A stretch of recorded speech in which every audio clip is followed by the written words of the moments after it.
In 1913, John D. Rockefeller was worth $900 million. That number means nothing until you understand the context.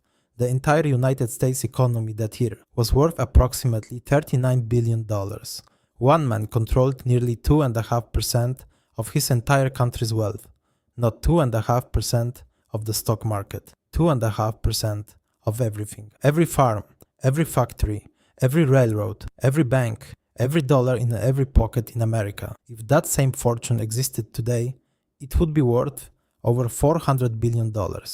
More than Elon Musk, more than Jeff Bezos, more than any human being alive on the planet right now.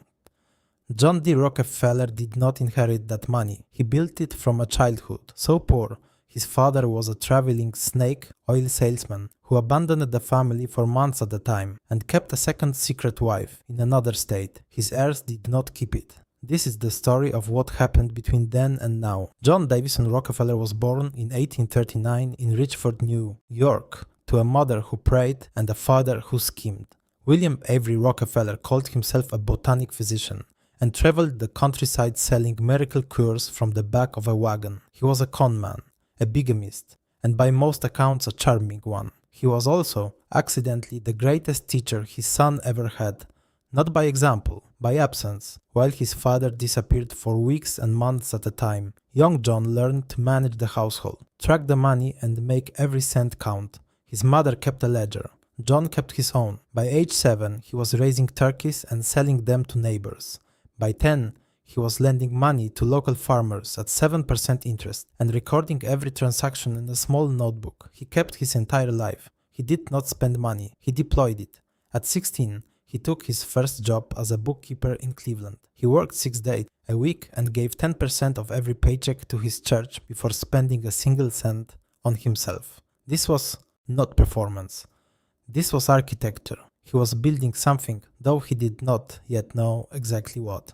At 23, he co-founded a small oil refinery in Cleveland. The year was 1863. Pennsylvania had just struck oil. The industry was chaos, prices swinging wildly, companies appearing and collapsing overnight. Everyone saw the chaos. Rockefeller saw the opportunity inside the chaos.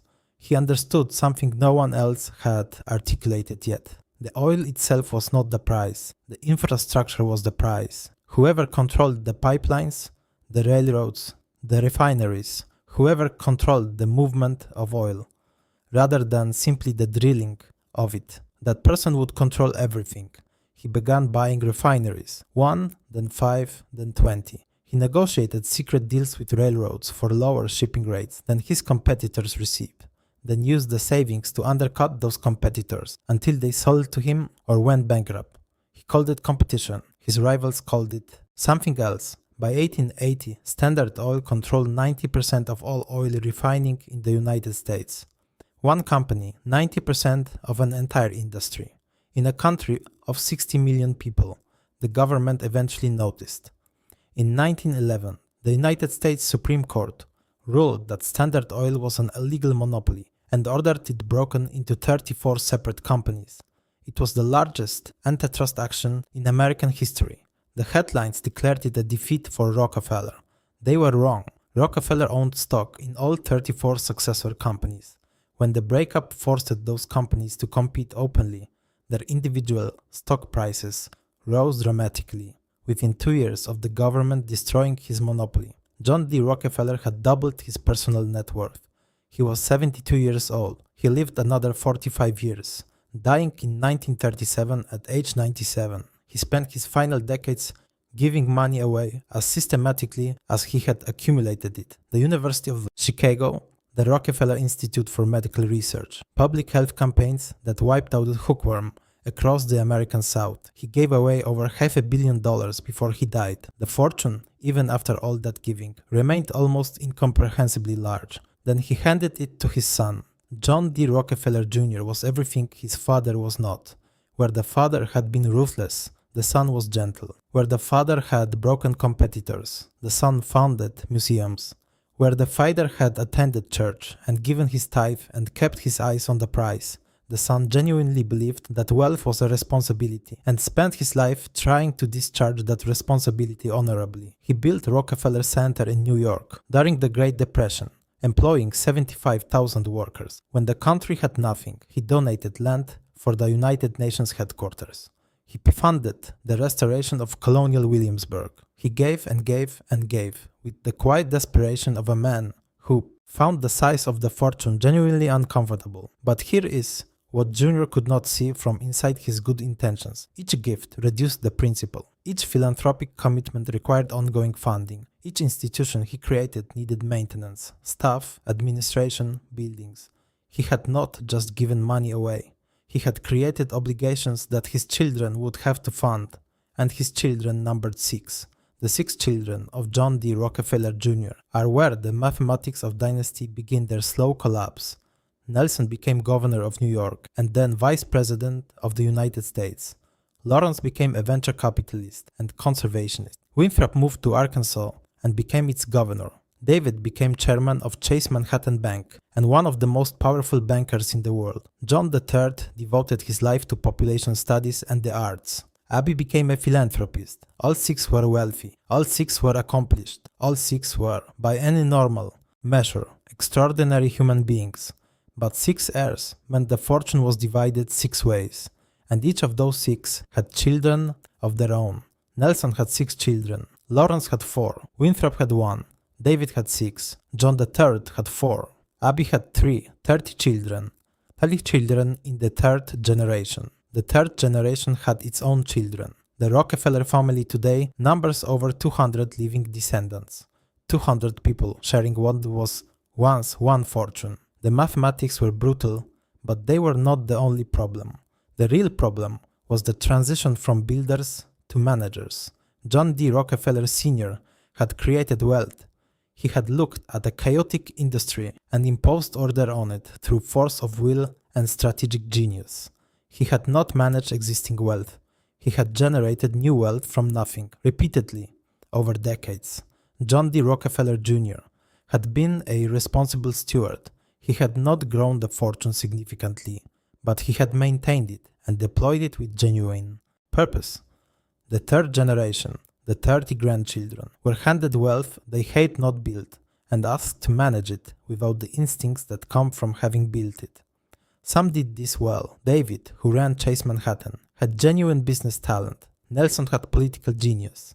But others found themselves in possession of fortunes that required active management and discovered slowly and painfully that they did not know how to manage them. The family office, Rockefeller Family and Associates, was created to manage investments across all branches of the family.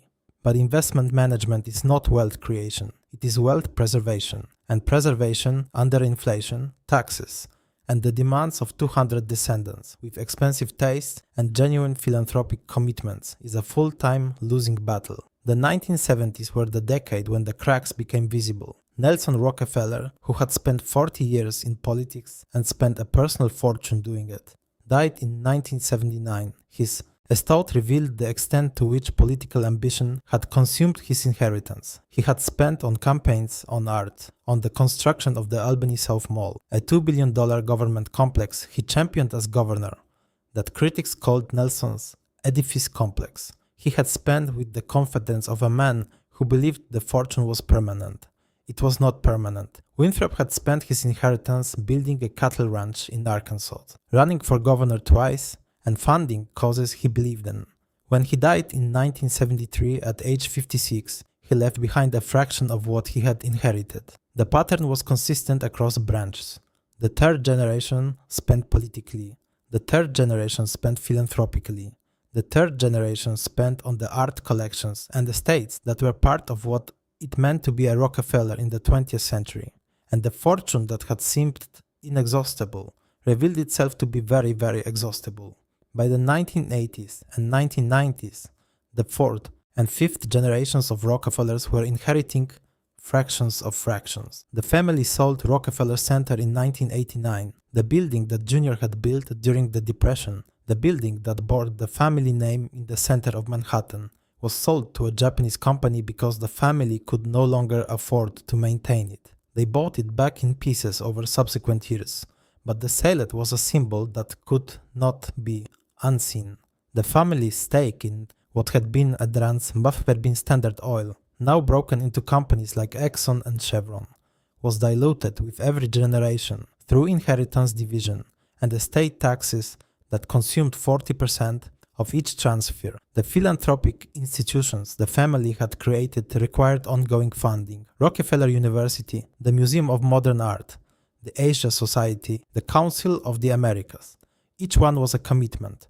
Each commitment was a drain. Each drain was permanent. And the family had 200 mouths and 200 sets of expectations and 200 people who had grown up being told they were Rockefellers, which meant something, which required a certain way of living, which cost a certain amount of money that the remaining fortune could no longer reliably provide. The final irony of the Rockefeller fortune is this. John D. Rockefeller Sr. was worth $400 billion in today's money. He gave away over $500 million. He built institutions that survive to this day. He funded public health campaigns that saved millions of lives. He established a university and suddenly a medical institute, a foundation that still operates with billions in assets. And yet, the man himself died with a fortune that his family, across 5 generations and 2 centuries, managed to reduce from the largest private accumulation in human history to comfortable but not extraordinary wealth spread across 200 people. What Standard Oil built in 40 years, inheritance taxes, philanthropy, political ambition, bad investments, and the simple mathematics of multiplication took 100 years to dismantle. John D. Rockefeller Sr. understood one thing above all others.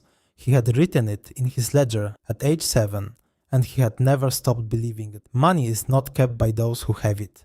It is kept by those who respect it. His children respected it. His grandchildren admired it. His great-grandchildren inherited it. His great-great-grandchildren remember it.